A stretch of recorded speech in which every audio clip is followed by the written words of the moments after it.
हम बात करेंगे अपेंडिक्स और अपेंडिसाइटिस के बारे में। अपेंडिक्स एक पार्ट है जो कि लार्ज इंटेस्टाइन का पार्ट है, और ये कहाँ पे होता है? जहाँ पर से लार्ज इंटेस्टाइन यानी बड़ी आंत स्टार्ट होती है, वहाँ पर एक जंक्शन होता है जिसको हम कहते हैं इलियोसिकल जंक्शन। तो इस इलियोसिकल जंक्शन से थोड़ा लेटरली यानी बाहर वाली साइड, ये सीकम जो कि पहला पार्ट है लार्ज इंटेस्टाइन का, वहाँ से ये एक छोटी सी आउट पाउचिंग ये निकलती है। और इसकी डिफरेंट पोजीशंस हो सकती हैं। ये हमारे पेल्विस में हो सकती है, ये सीकम के पीछे हो सकती है, ये इलियम जो कि स्मॉल इंटेस्टाइन का आखिरी पार्ट है उसके पीछे हो सकती है। तो ये 5 से 15 सेंटीमीटर्स इसकी लेंथ हो सकती है, जो कि वेरी करती है। और इसकी जो ब्लड सप्लाई होती है वो अपेंडिकुलर आर्टरी से आती है, जो कि ब्रांच है इलियोकोलिक आर्टरी की। अब हम बात करेंगे अपेंडिसाइटिस के बारे में। तो अपेंडिसाइटिस एक्चुअली इन्फ्लेमेशन जब होती है अपेंडिक्स की, उसको हम कहते हैं अपेंडिसाइटिस। और ये एक्यूट हो सकती है, क्रोनिक हो सकती है।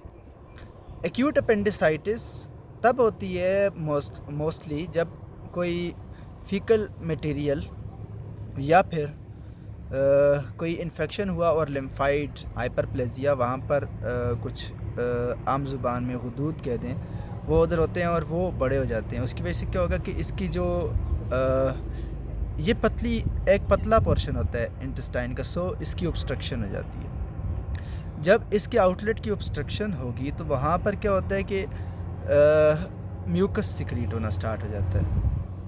अब इधर इन्फेक्शन जब होगा, ये सारा एनवायरनमेंट इन्फेक्शन को इनकरेज करता है। तो इन्फेक्शन होगा तो उसकी वजह से क्या होगा कि यहाँ पर एडीमा होगा, म्यूकस प्रोडक्शन ज़्यादा होगी, और एक टाइम आएगा कि ये एडीमा इतना ज़्यादा हो जाएगा कि ये ब्लड फ्लो को ऑब्स्ट्रक्ट कर देगा।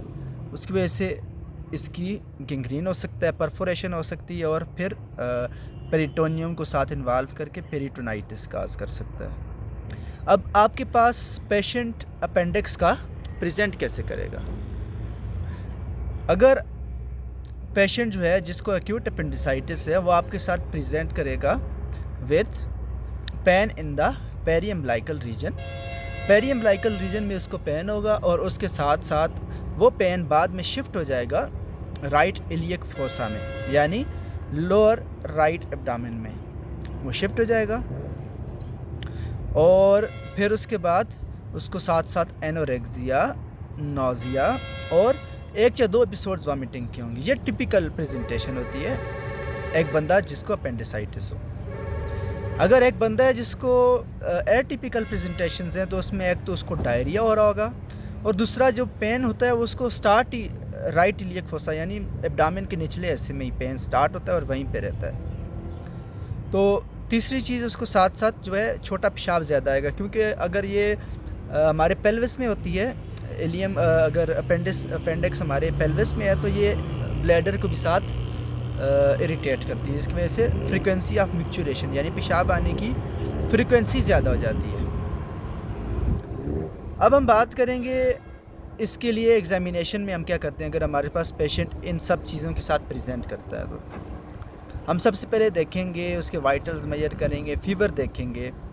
फीवर मॉडरेट फीवर होगा उसको, साथ में इसकी पल्स थोड़ी तेज़ होगी।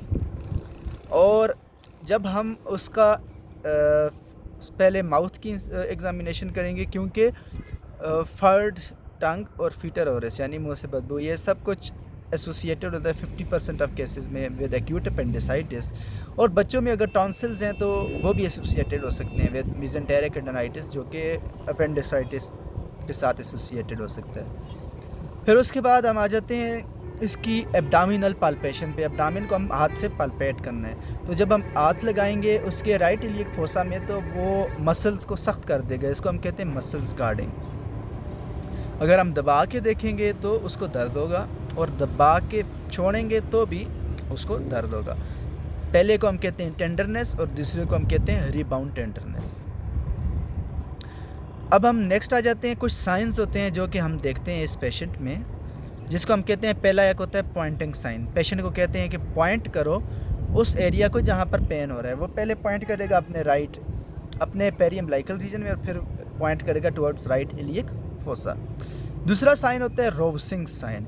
रोवसिंग साइन में क्या करेगा वो, उसको जब हम डीप पल्पेशन करेंगे in the left iliac fossa, यानी लेफ़्ट साइड पे एब्डामेन में, लोअर एब्डामेन में अगर हम उसको ज़ोर से दबाएंगे तो राइट साइड पे उसको राइट इलियक फोसा में जहाँ पर अपेंडिक्स होती है वहाँ पर पेन होगा।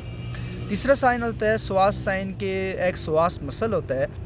तो जब इन्फ्लेमेशन होती है अपेंडिक्स की, अपेंडिसाइटिस होता है जब, तो वो उस श्वास मसल के करीब आ गई होती है। तो क्या होता है कि वो श्वास मसल यानी श्वास साइन, बंदा क्या करता है कि अपनी लेग को हिप जॉइंट पे फ्लेक्स करके रखता है ताकि उसको दर्द ना हो, क्योंकि अगर जब वो एक्सटेंड करेगा तो उसको हिप जॉइंट पे दर्द होगा। फिर उसके बाद नेक्स्ट साइन जो आता है ऑब्चुरेटर साइन आता है। ये भी इसी तरह का है कि ऑब्चुरेटर इंटरनस मसल के करीब आ गई होती है जब अपेंडिक्स, स्पेशली अगर पेल्विक है अपेंडिक्स, तो जब बंदा अपने हिप जॉइंट को फ्लेक्स करके इंटरनली रोटेट, जैसे ऐसे अंदर मोड़ेगा अपनी लेग्स को, तो उसको पेन होगा। ये कुछ साइंस हैं। अब हम आ जाते हैं, अगर प्रेगनेंसी में अपेंडिक्स हो जाए तो कैसी प्रेजेंटेशन होती है। हम सब जानते हैं कि जो यूट्रस होता है वो पुश करता है अपने साथ दूसरे आर्गन्स को भी अपवर्ड पुश कर सकता है। तो अपेंडिक्स जो होती है ये पुल होकर ऊपर आ जाती है, अपने एग्जैक्ट लोकेशन से अपर एब्डामेन में आ जाती है। लोअर एब्डामेन में होती है राइट साइड पे, अपर एब्डामेन में राइट साइड पे आ जाती है, और इसका पेन भी यहीं पर होता है। और दूसरी चीज़ ये है कि इसकी जो ट्रीटमेंट है इसके लिए जो हम इंसीजन देते हैं ये भी स्लाइटली अपवर्ड देते हैं, और अकॉर्डिंग टू गेस्टेशनल एज हम जो है ये ट्रीटमेंट इसकी इंसीजन दे के और अपेंडिक्स को रिमूव करते हैं। सो बाकी जो इसकी ट्रीटमेंट है और इसके लिए किस तरह की हम इंसीजन्स देते हैं वो मैंने नेक्स्ट वीडियो में बनाई हुई है, वो आप देख सकते हैं। उम्मीद है आपको वीडियो पसंद आई होगी, और चैनल को सब्सक्राइब कीजिएगा। Thank you.